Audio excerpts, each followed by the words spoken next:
Bien-aimés frères et sœurs en Jésus, la grâce, la paix et la miséricorde nous sont données de la part de Dieu le Père et de Jésus-Christ, son Fils, notre Sauveur.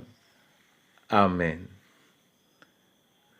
Pour notre méditation de ce jour, nous allons lire dans l'épître de Paul aux Romains au chapitre 12, du verset 3 au verset 8.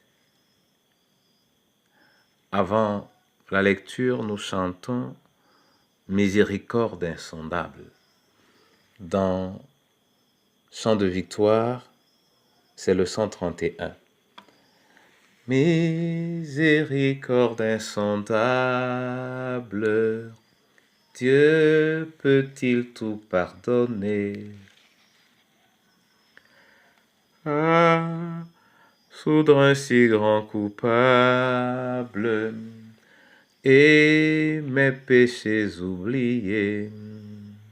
Jésus, je viens à toi, tel que je suis, je viens à toi. Jésus, je viens à toi, tel que je suis, Seigneur, prends-moi. Longtemps j'ai loin de ta face, provoqué son saint courroux. Fermez mon cœur à sa grâce, blessez le sien devant tous. Jésus, je viens, je viens à toi, tel que je suis, je viens à toi. Jésus, je viens à toi, tel que je suis, Seigneur, prends-moi.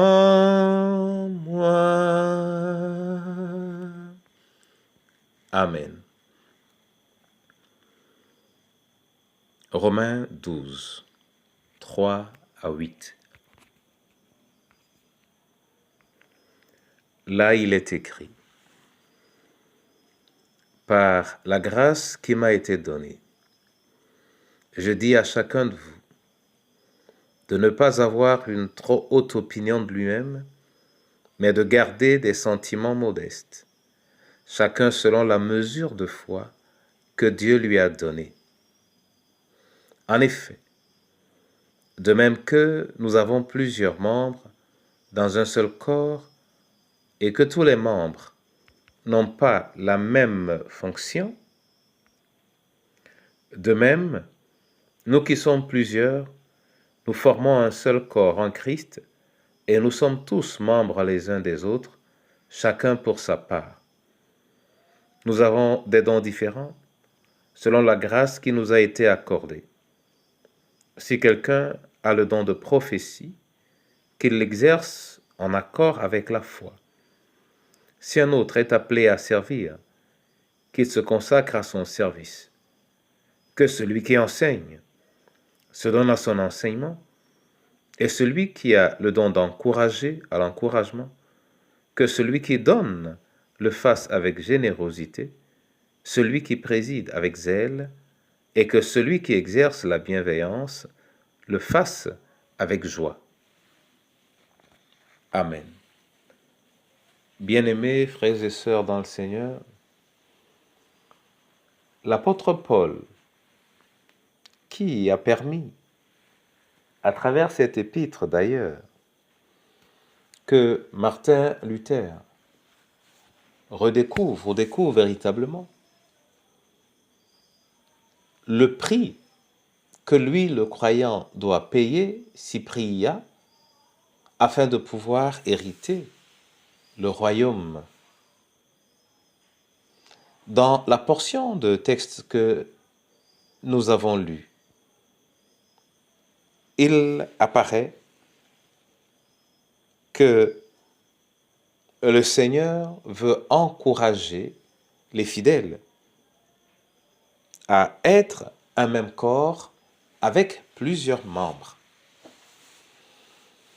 Dans cette exhortation, ou dans ce passage, il y a un mot ou une expression qui m'a touché lorsque l'apôtre dit à chacun selon la mesure, oui, à chacun selon la mesure de foi que Dieu lui a donnée. Et nous sommes au verset 3. Et c'est cette question qui m'intéresse aujourd'hui, la mesure de foi. Si l'on parle de la mesure de foi, ça veut dire que toutes les foi ne sont pas au même niveau, toutes les foi ne sont pas exercées de la même manière. Si la foi a donc une mesure, ça veut dire que elle peut décroître ou croître. Ça veut dire également que ceux qui ont la foi l'exercent en fonction de la mesure qui est la leur. Frères et sœurs dans le Seigneur, à travers cette expression, j'aimerais que nous devenions conscients de ce que, même si tous nous pouvons dire nous sommes chrétiens, même si nous pouvons dire que nous appartenons à une même église, une même communauté locale, nous n'avons pas nécessairement les mêmes aptitudes à exercer notre foi dans l'environnement dans lequel nous nous trouvons. Frères et sœurs dans le Seigneur, le fait que cette foi soit mesurée pourrait également nous amener à chercher, à vivre la mesure de notre foi et espérer la voir grandir. Frères et sœurs dans le Seigneur, pour aujourd'hui donc, j'aimerais que chacun de nous se place devant l'Éternel et qu'il lui demande quelle est la mesure de la foi, Seigneur, que tu m'as donnée, que tu m'as réservée.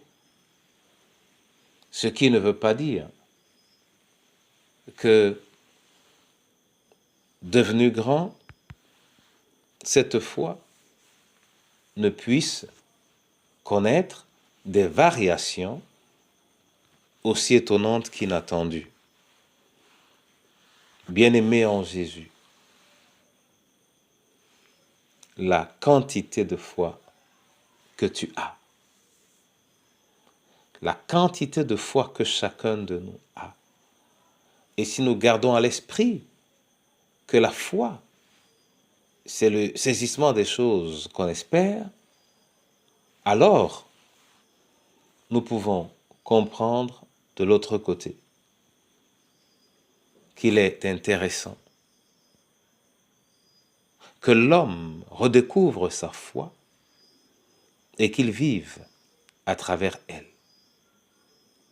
Mais quand tu as une mesure petite, cherche également à accomplir des choses du niveau de foi que tu as reçu de la part de l'Éternel.